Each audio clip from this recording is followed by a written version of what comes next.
I hope all of you are doing good. और आज मैं लेकर आई हूँ climate class 9 geography, supposedly the toughest lesson in class 9 geography. अधिकतर बच्चों को ऐसा लगता है कि इस चैप्टर को बुक से पढ़ने के बाद कुछ समझ नहीं आता है, बहुत मुश्किल है। So here I am to make it simple for you.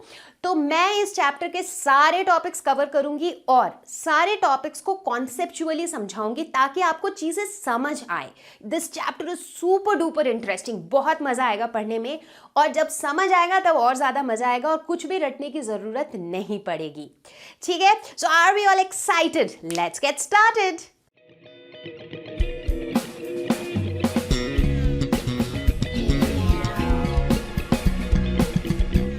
किसी भी एरिया के एनवायरनमेंट को पूरी तरीके से जानने के लिए हमें बेसिकली 3 चीजों के बारे में नॉलेज होनी चाहिए। पहला, लैंडफॉर्म्स, यानी कि वहां का लैंड किस तरह का है, वहां पे माउंटेन है, प्लेन्स हैं या प्लेटोज हैं, क्या है, और इसे हमने कवर किया है फिजिकल फीचर्स ऑफ इंडिया वाले लेसन में। दूसरा, हमें जानना होता है रिवर सिस्टम्स, कि वहां का रिवर सिस्टम किस पैटर्न से ऑर्गेनाइज्ड है, इसे हमने कवर किया है पिछले लेसन में, यानी कि ड्रेनेज में। और तीसरा होता है क्लाइमेट, और क्लाइमेट को कवर करने वाले हैं हम आज इस लेसन में। क्लाइमेट, इस वर्ड को सोचते ही हमारे दिमाग में क्या आता है? अगर हम मई जून के महीने की बात करें तो हमें लगता है यार पसीना टपक रहा है, बहुत गर्मी लग रही है, फुल स्पीड में फैन चल रहा है, एयर कूलर, एसी।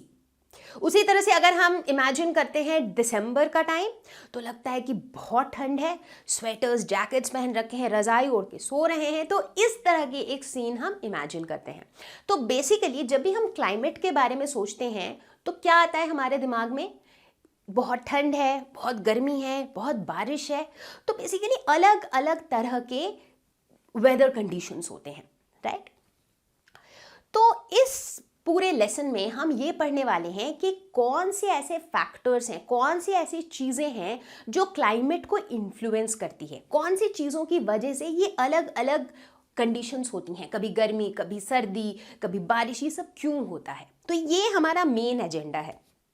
हालांकि डायरेक्टली मेन एजेंडे पे जाने से पहले हम एक छोटे से टॉपिक को डिस्कस करेंगे जो काफ़ी इंपॉर्टेंट है।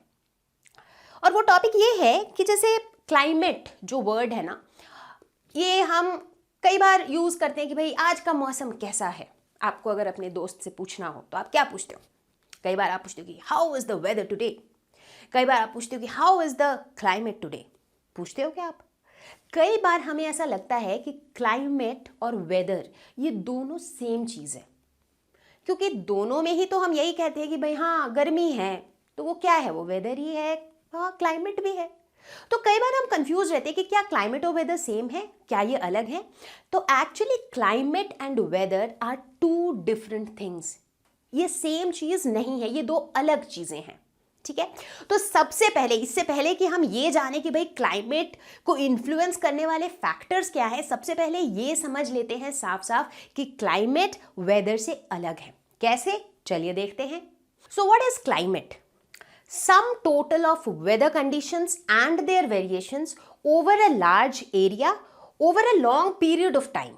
यानी कि हम किसी बड़े से एरिया के ऊपर बात कर रहे हैं एक लंबे टाइम के लिए। जैसे मान लेते हैं कि मैं कहती हूँ कि दिल्ली में दिसंबर और जनवरी का जो टाइम होता है, वहाँ पे उस टाइम पे वहाँ का क्लाइमेट जो है वो ठंड होती है वहाँ पे। ठीक है, तो मैं एक बड़े जगह की बात कर रही हूँ, एक लंबे टाइम के लिए बात कर रही हूँ। मैं 7-8 हफ्ते की बात कर रही हूँ, 2 महीनों की बात कर रही हूँ। तो मैं कहती हूँ ऑन एन एवरेज वो जो 2 महीने होते हैं वहाँ का क्लाइमेट जो है वो ठंड होता है। ठीक है, दूसरी तरफ जब हम बात करते हैं वेदर की, तो weather is the state of atmosphere over an area at a particular point in time.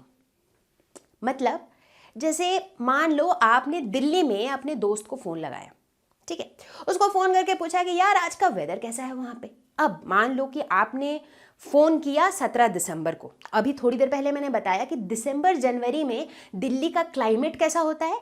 ठंड होती है वहाँ पे। लेकिन जब 17 दिसंबर को आपने अपने दोस्त को फ़ोन करके पूछा तो उसने बोला कि यार अभी तो यहाँ थोड़ी बारिश हो रही है। तो बेसिकली 17 दिसंबर के दिन उस पर्टिकुलर पॉइंट इन टाइम पे दिल्ली में बारिश हो रही थी। तो ये वहाँ का वेदर है।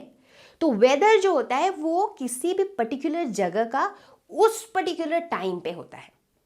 इनफैक्ट अगर मैं पूरे दिल्ली को देखूं, हो सकता है कि एक पॉइंट इन टाइम में, एक पर्टिकुलर टाइम पे नॉर्थ दिल्ली का जो वेदर है वो साउथ दिल्ली के वेदर से अलग हो।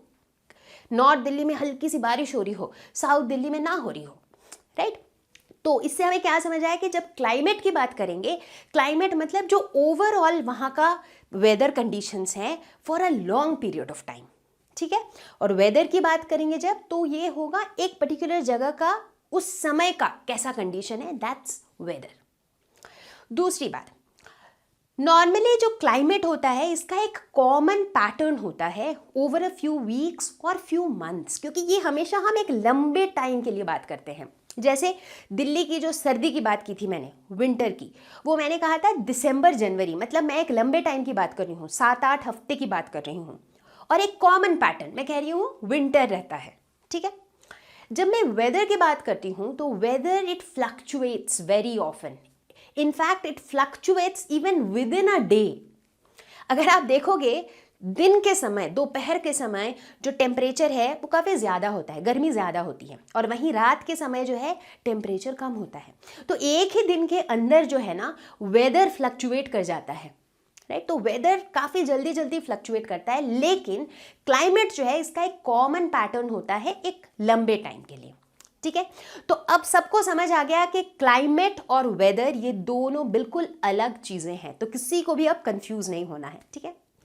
अब सोचने वाली बात यह है कि जब ये दोनों बिल्कुल अलग चीज़ें हैं तो लोग कंफ्यूज होते क्यों हैं, हम क्यों कंफ्यूज हो जाते हैं इन दोनों टर्म्स को लेके।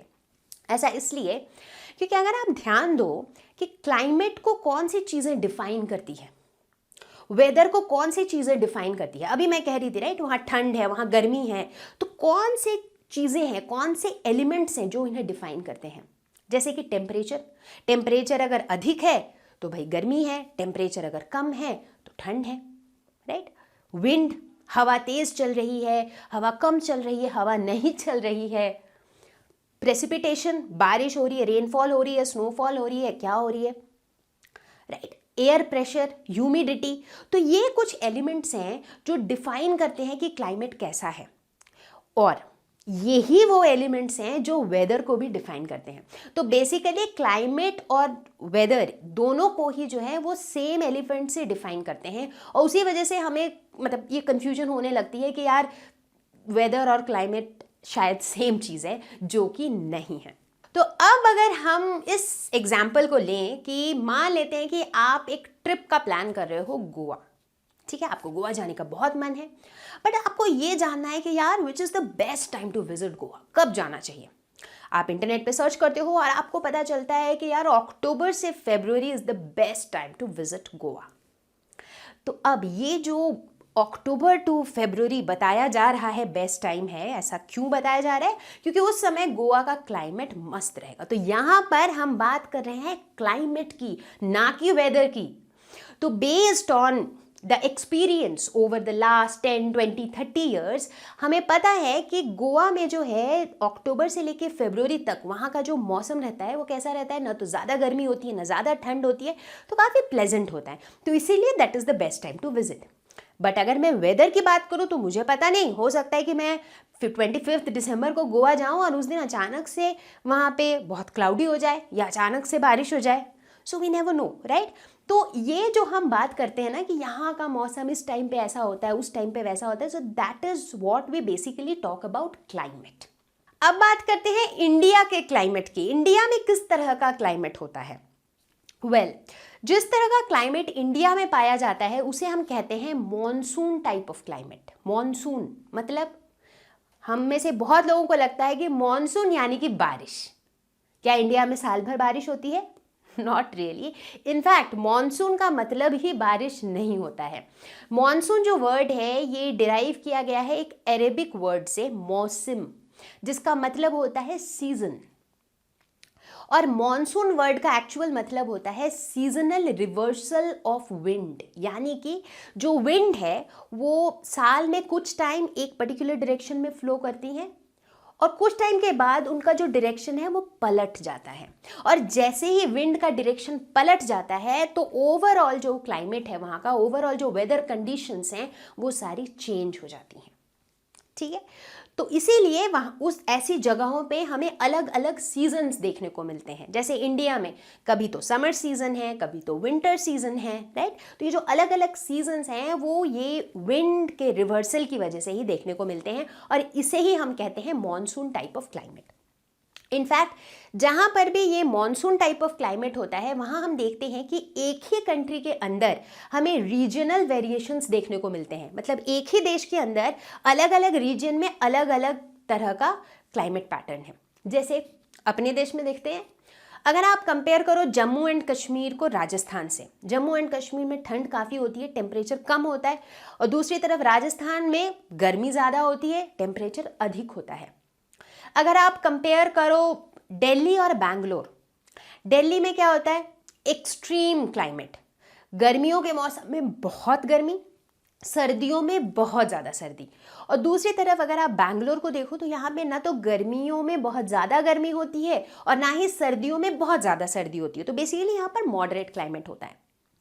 अगर आप कंपेयर करो लेट्स से राजस्थान और मेघालय को, मेघालय में बहुत हेवी रेनफॉल होती है, बहुत ज़्यादा बारिश, दूसरी तरफ राजस्थान में बहुत कम बारिश होती है, राइट। तो हम देख रहे हैं कि इंडिया एक छोटा सा कंट्री है, बट इसके अंदर अलग अलग स्टेट्स में बिल्कुल अलग अलग, बिल्कुल कॉन्ट्रास्टिंग क्लाइमेट्स भी हैं, राइट। और ये जो है ये मॉनसून टाइप ऑफ क्लाइमेट का ही एक फीचर है।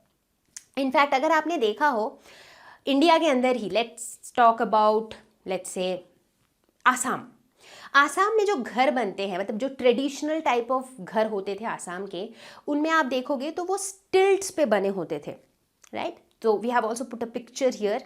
तो आप देख रहे हो कि जो घर है ना वो ऐसे सॉर्ट ऑफ पिलर्स बने हुए हैं नीचे, और उसके बाद थोड़ी हाइट पे घर को बनाया गया है। क्यों? क्योंकि आसाम का जो क्लाइमेट होता है कुछ ऐसा होता है कि वहाँ पे फ्लड्स आने के चांसेस बहुत ज़्यादा रहते हैं। तो अब अगर घर बिल्कुल ग्राउंड लेवल पे रहेगा तो पूरा का पूरा पानी अंदर आ जाएगा और बहुत सब कुछ खराब हो जाएगा, डिस्ट्रॉय हो जाएगा, राइट। तो इसीलिए वहाँ पर नॉर्मली ही घर को ऐसे हाइट पे बनाते हैं ताकि फ्लड से डिस्ट्रक्शन ना हो। दूसरी तरफ अगर हम गोवा या मैंगलोर जैसे जगह के घरों को देखें तो वहाँ के घरों में होता है स्लोपिंग रूफ्स। जो रूफ होता है, छत जो होता है वो स्लोपिंग होता है। क्यों? क्योंकि इन जगहों में these are coastal areas, Goa, Mangalore, and they get heavy rainfall, काफ़ी बारिश होती है। तो अब स्लैंटिंग रूफ होने से क्या होता है कि बारिश का जो पानी है वो छत पे इकट्ठा नहीं होता है, तो वो स्लोप से बह जाता है। ये एक एडवांटेज है। दूसरा एडवांटेज है कि स्लोप से बह के वो पानी ग्राउंड पे चला जाता है और वहाँ से नीचे जाके वो ग्राउंड वाटर बना देता है, ठीक है। तो इस वजह से वहाँ पे हमें ये देखने को मिलता है स्लोपिंग रूफ्स। अगर हम चले जाते हैं राजस्थान, राजस्थान के जो घर होते हैं वहाँ पर हम देखते हैं कि जो उनकी दीवारें जो होती हैं ना, जो वॉल्स होती हैं, दे आर वेरी थिक, और जो रूफ्स होते हैं वो फ्लैट होते हैं। ऐसा क्यों? क्योंकि जो वॉल्स थिक होते हैं वो तो इसलिए होते हैं क्योंकि ताकि घर के अंदर हीट कम घुस सके। राजस्थान में वैसे ही बहुत गर्मी होती है, तो लोग सोचते हैं कि यार कम से कम घर के अंदर तो इतनी गर्मी ना आए, तो इसीलिए वो थिक वॉल्स बनाते हैं ताकि कम हीट अंदर घुसे। और फ्लैट रूफ्स इसलिए बनाते हैं क्योंकि वहाँ बारिश वैसे ही कम होती है, तो जो थोड़ी बहुत बारिश होती है तो दैट वाटर गेट्स कलेक्टेड, तो वो कुछ काम आ जाता है, and that's the purpose of flat roofs. तो इस तरह से हम देखते हैं कि इंडिया में ही आप अलग अलग जगह पहुंच जाओ तो अलग अलग क्लाइमेट देखने को मिलेंगी, और उन क्लाइमेट से अडेप्ट करने के लिए लोग अलग अलग तरीके अपनाते हुए भी दिखेंगे। अब हम धीरे धीरे आते हैं मेन मुद्दे पे। अब बात करते हैं कौन से वो फैक्टर्स हैं जो क्लाइमेट को इन्फ्लुएंस करते हैं। इसे हम कहते हैं क्लाइमेटिक कंट्रोल्स, जो क्लाइमेट को करता है कंट्रोल। तो यहां पर हम 6 ऐसे फैक्टर्स की बात करेंगे: latitude, altitude, distance from the sea, ocean currents, relief features and pressure and wind system. तो मैं पहले ही बता दूं कि अभी हमारा एजेंडा ये रहेगा कि एक के बाद एक हम ये सारे फैक्टर को डिटेल में डिस्कस करेंगे। प्रेशर एंड विंड सिस्टम जो है ये अपने आप में काफ़ी लेंदी है, इसमें काफ़ी सारी चीज़ें हैं समझने के लिए। सो हम क्या करेंगे कि इस वीडियो में हम शुरू के जो 5 फैक्टर्स हैं उनको डिस्कस करेंगे। अगले वीडियो यानी कि पार्ट 2 में हम डिस्कस करेंगे प्रेशर एंड विंड सिस्टम्स, ठीक है। Let's get started. इससे पहले कि हम ये देखें कि लैटिट्यूड से क्लाइमेट में चेंज कैसे आता है, सबसे पहले तो लैटिट्यूड के बेसिक्स को फटाफट से रिकैप कर लेते हैं, ठीक है। तो अर्थ में किसी भी जगह के लोकेशन को स्पेसिफाई करने के लिए हमने रखा हुआ है लैटिट्यूड और लॉन्गिट्यूड्स। जिस तरह से ग्राफ में होता है X axis Y axis, right, कुछ समझ लो कुछ उसी टाइप से जो ग्लोब है हमारा, उसके अंदर ये जो हॉरिजॉन्टल लाइन्स हैं वो है लैटिट्यूड्स और ये जो वर्टिकल लाइन्स हैं वो है लॉन्गिट्यूड्स। तो यहाँ पर हम लैटिट्यूड्स की ही बात करेंगे, ठीक है। तो लैटिट्यूड्स के अंदर जो ये बीच वाला लाइन होता है that is equator which is at 0 degree latitude, ठीक है। तो इक्वेटर जो है पूरे अर्थ को नॉर्दर्न हेमिस्फीयर और साउदर्न हेमिस्फीयर में डिवाइड करता है, ठीक है। जो दोनों एक्सट्रीम एंड्स हैं वो है नॉर्थ पोल और साउथ पोल, और ये जो दोनों पोल्स हैं they are at 90 degree north and 90 degree south latitudes, ठीक है। तो बेसिकली अगर हम लैटिट्यूड की मेजरमेंट देखें तो वो बीच में इक्वेटर है 0 डिग्री पे, ऊपर जा रहा है 0 से 90 हो रहा है, नीचे आ रहा है फिर 0 से 90 हो रहा है, ठीक है। अब बीच में काफ़ी सारे लैटिट्यूड्स के लाइंस हैं, तो इनमें से कुछ इंपॉर्टेंट लाइंस हैं जैसे कि Tropic of Cancer northern hemisphere में at 23.5 degree north, Tropic of Capricorn in the southern hemisphere which is at 23.5 degree south. ठीक उसी तरह Arctic Circle at 66.5 degree north, Antarctic Circle at 66.5 degree south, ठीक है। तो ये हो गए हमारे इंपॉर्टेंट लाइंस। अब हम देखते हैं कि ये जो कुछ इंपॉर्टेंट लाइंस हैं ये हमारे पूरे अर्थ को 3 रीजन में डिवाइड करता है, और इन तीनों रीजन में 3 अलग तरह के क्लाइमेट पाए जाते हैं, ठीक है। जैसे कि इक्वेटर के आसपास का जो रीजन है that is called tropical zone या फिर ट्रॉपिक जोन, और यहाँ पर पाया जाता है ट्रॉपिकल क्लाइमेट। ट्रॉपिकल क्लाइमेट कैसा होता है? वार्म होता है, हॉट होता है, यहाँ पे गर्मी ज़्यादा होती है, ठीक है। तो ये वाला जो रीजन है बेसिकली ट्रॉपिक ऑफ कैंसर और ट्रॉपिक ऑफ कैप्रिकॉर्न के बीच का जितना रीजन है दैट इज ट्रॉपिक जोन, ठीक है। दूसरा होता है टेम्परेट जोन। टेम्परेट जोन कौन सा होता है? ऊपर नॉर्दर्न हेमिस्फीयर में ट्रॉपिक ऑफ कैंसर और आर्कटिक सर्कल के बीच वाला रीजन, उसी तरह सदर्न हेमिस्फीयर में ट्रॉपिक ऑफ कैप्रिकॉर्न और एंटार्क्टिक सर्कल के बीच वाला रीजन। तो ये जो दोनों रीजन हो गए ये हो गए टेम्परेट जोन। तो टेम्परेट जोन जो है यहाँ का क्लाइमेट मॉडरेट होता है, मतलब ट्रॉपिक जोन से कम गर्म होता है, ठीक है। और उसके बाद जो 2 एक्सट्रीम एंड्स वाले रीजन है दे आर पोलार जोन्स, और यहाँ पर बहुत ज़्यादा ठंड होती है। पोलार बेयर तो सुना ही होगा, राइट। तो ये होते हैं पोलर जोन्स। तो इस तरह से हमारे ये 3 जोन्स होते हैं, और इन तीनों जोन में ट्रॉपिकल क्लाइमेट, टेम्परेट क्लाइमेट और पोलर क्लाइमेट पाए जाते हैं। तो क्लाइमेट्स भी काफ़ी अलग होते हैं तीनों के। तो आप देखोगे कि इस लेसन में हम 2 टर्म्स बहुत फ्रीक्वेंटली यूज करते रहेंगे, ट्रॉपिक और सब ट्रॉपिक। ट्रॉपिक क्या है वो तो आपको समझ आ गया कि भाई इक्वेटर के पास वाला जो रीजन है दैट्स ट्रॉपिक। बट सब ट्रॉपिक क्या है? सब ट्रॉपिक तो अभी तक नहीं सुना हमने।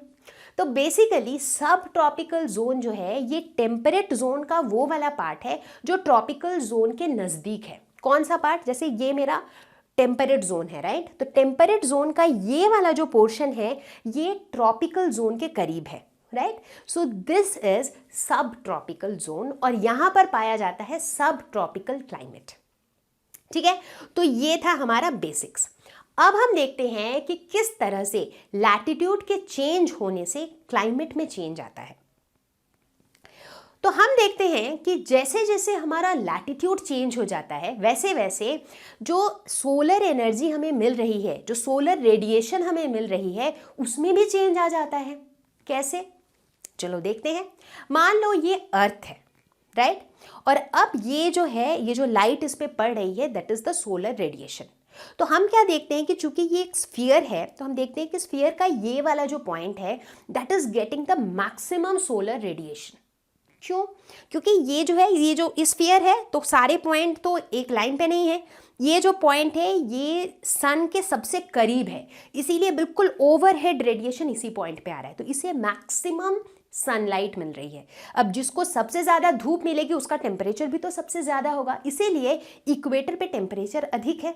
और जैसे जैसे हम जा रहे हैं ट्रॉपिक ऑफ कैंसर या ट्रॉपिक ऑफ कैप्रिकॉर्न तक तो वहाँ पे गर्मी कम हो जा रही है धीरे धीरे, और जैसे जैसे हम जा रहे हैं पोलर रीजन तक तो गर्मी और कम होती जा रही है, राइट। तो इस तरह से हम क्या देखते हैं कि जैसे जैसे हमारा लैटिट्यूड जो है वो 0 डिग्री से 90 डिग्री की तरफ जा रहा है वैसे वैसे हमारा टेम्परेचर कम हो जा रहा है, राइट। तो टेम्परेचर कम हो जाने से क्या होगा?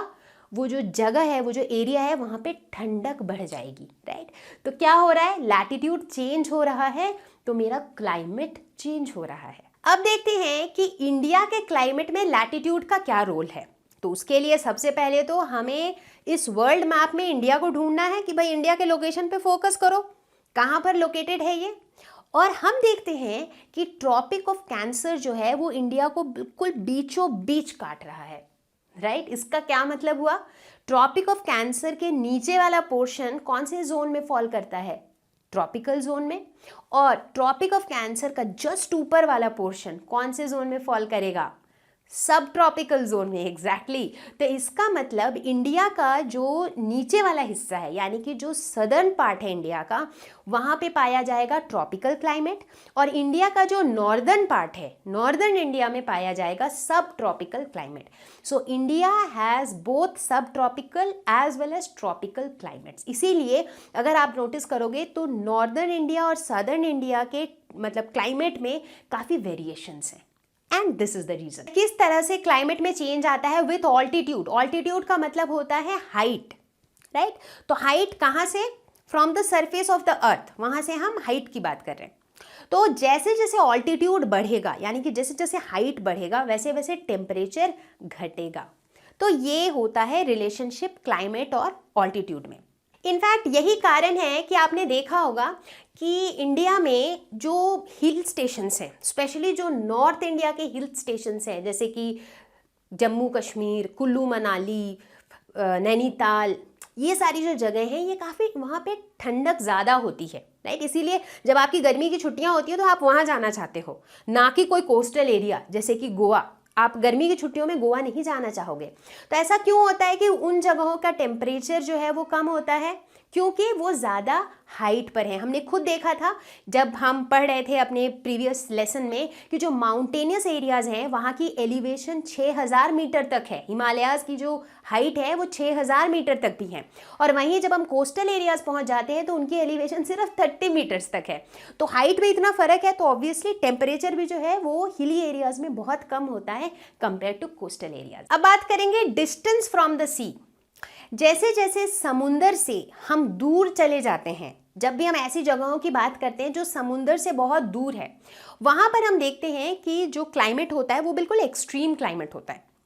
और जब हम कोई ऐसी जगह की बात करते हैं जो समुंदर के बहुत पास है, कोई कोस्टल एरिया की अगर बात करते हैं, तो वहाँ का जो क्लाइमेट होता है वो लगभग मॉडरेट क्लाइमेट होता है।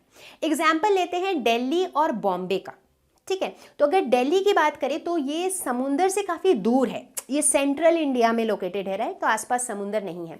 तो दिल्ली में बिल्कुल एक्सट्रीम समर्स और एक्सट्रीम विंटर्स होते हैं। बहुत ठंड होती है सर्दियों में, बहुत गर्मी होती है गर्मियों में, राइट। लेकिन वहीं अगर हम बॉम्बे की बात करें तो ये कोस्टल एरिया है, राइट, ये कोस्ट के पास है। तो वहाँ का जो क्लाइमेट होता है उसमें एक्सट्रीमिटी नहीं होती है, मतलब गर्मियों में गर्मी होती है बट बहुत ज़्यादा नहीं। उसी तरह से सर्दियों में भी ठंड होती है बट बहुत ज़्यादा नहीं, राइट। तो ये एक फ़र्क हो जाता है with distance from the sea. In fact ये जो एक्सट्रीम क्लाइमेट वाला सिचुएशन होता है इसे कहा जाता है कॉन्टिनेंटैलिटी। कॉन्टिनेंटैलिटी मतलब जो जिन जगहों में ऐसा पाया जाता है कि समर्स में एक्सट्रीम समर्स, विंटर्स में एक्सट्रीम विंटर्स, उसे हम कहते हैं कॉन्टिनेंटैलिटी। बात करेंगे ओशन करंट्स की। ओशन करंट्स जो हैं वो डायरेक्टली इम्पैक्ट करते हैं climate of the coastal areas. Ocean current होता क्या है, ओशन वाटर के कंटिन्यूअस मूवमेंट से जो करंट जनरेट होता है उसे हम कहते हैं ओशन करंट। अब इसके पीछे बहुत सारे फोर्सेस भी इन्वॉल्व होते हैं ओशन करंट्स के पीछे, जैसे कि विंड का फोर्स, जैसे कि gravitation of the moon etcetera. अब जब भी ये ओशन करंट्स वार्म होते हैं तो जो कॉरेस्पॉन्डिंग कोस्टल एरिया है वो भी वार्म होता है, और जब ये ओशन करंट्स कोल्ड होते हैं तो कॉरेस्पॉन्डिंग कोस्टल एरिया भी जो है वो कोल्ड होता है। तो एक तरह से ओशन करंट का डायरेक्ट इम्पैक्ट होता है कि जो कोस्टल एरिया है वहाँ पे गर्मी होगी या फिर ठंड। अब हम बात करेंगे रिलीफ की। रिलीफ किस तरीके से क्लाइमेट को इम्पैक्ट करता है। रिलीफ होता क्या है, ये वो वाला रिलीफ नहीं है कि वाह मुझे रिलीफ मिल गया, वो रिलीफ नहीं है, ये ज्योग्राफी वाला रिलीफ है। रिलीफ फीचर्स हमने पढ़ा था फिजिकल फीचर्स ऑफ इंडिया में। तो रिलीफ मतलब होता है कि एक ही लैंडस्केप में अगर हम दो पॉइंट्स की बात करें तो उनके बीच में एलिवेशन का कितना फ़र्क है, मतलब कि हाइट का कितना फ़र्क है और उससे क्या इम्पैक्ट हो रहा है। मतलब यहाँ हम लैंडस्केप की बात कर रहे हैं। जैसे एग्जाम्पल लेते हैं, अगर हम हिमालयाज़ की बात करें, ठीक है, तो हिमालय एक मेरा लैंड का रिलीफ फीचर ही है, ठीक है। तो हिमालयाज़ की जो हाइट है वो बहुत अधिक है, जिसकी वजह से ये कुछ कुछ स्पेशल रोल प्ले कर पाता है। जैसे कि जब मॉनसून की हवाएं आती हैं, अब ये क्या होती हैं ये आपको धीरे धीरे पता चलेगा जैसे इस चैप्टर को हम और डिटेल में पढ़ने लगेंगे। तो जो मॉनसून वाली हवाएं आती हैं जो अपने साथ खूब सारा मॉइस्चर लेके आती है, हिमालय चूंकि इतना ऊंचा होता है ये उससे रोक लेता है, ये उसे इंडिया से बाहर जाने नहीं देता है और सारी बरसात जो है वो इंडिया में करा देता है। ठीक है, ठीक उसी तरीके से जब सेंट्रल एशिया से कोल्ड विंड्स आती हैं तो हिमालय जो है, अपना ऊंचा हिमालय जो है उन्हें रोक लेता है, और जिसकी वजह से इंडिया में जो विंटर्स हैं वो कंपैरेटिवली माइल्ड होते हैं। बहुत बहुत ज़्यादा सर्दी नहीं होती है यहाँ पे, यहाँ के विंटर्स जो हैं थोड़े माइल्ड होते हैं कंपेयर्ड टू बाकी जगहें। ठीक है, तो ये जो स्पेशल रोल हिमालय प्ले कर पाता है वो क्यों प्ले कर पाता है, क्योंकि उसका जो हाइट है, उसका जो एलिवेशन है वो ज़्यादा है, उसके रिलीफ फीचर की वजह से वो ये सारे फंक्शंस परफॉर्म कर पाता है। तो इस तरह से हम देखते हैं कि जो रिलीफ फीचर्स है ना, लैंड का जो रिलीफ फीचर है वो भी क्लाइमेट में अपना एक इम्पैक्ट लाता है। तो मुझे उम्मीद है कि आपको वीडियो पसंद आ रहा है और आपको चीज़ें समझ आ रही हैं, राइट। तो अभी तक हमने सारे फैक्टर्स डिस्कस नहीं किए हैं। जो एक बहुत क्रूशियल फैक्टर है that is pressure and wind systems, ये बहुत इंपॉर्टेंट है, इसमें बहुत सारी चीज़ें हैं समझने के लिए। इसे हम कवर करने वाले हैं नेक्स्ट वीडियो में, and please please be with me, क्योंकि आपको इतना मस्त समझ आएगा कि आपके सारे कॉन्सेप्ट्स हो जाएंगे crystal clear. So see you all very soon with the next video part 2 on pressure and wind systems.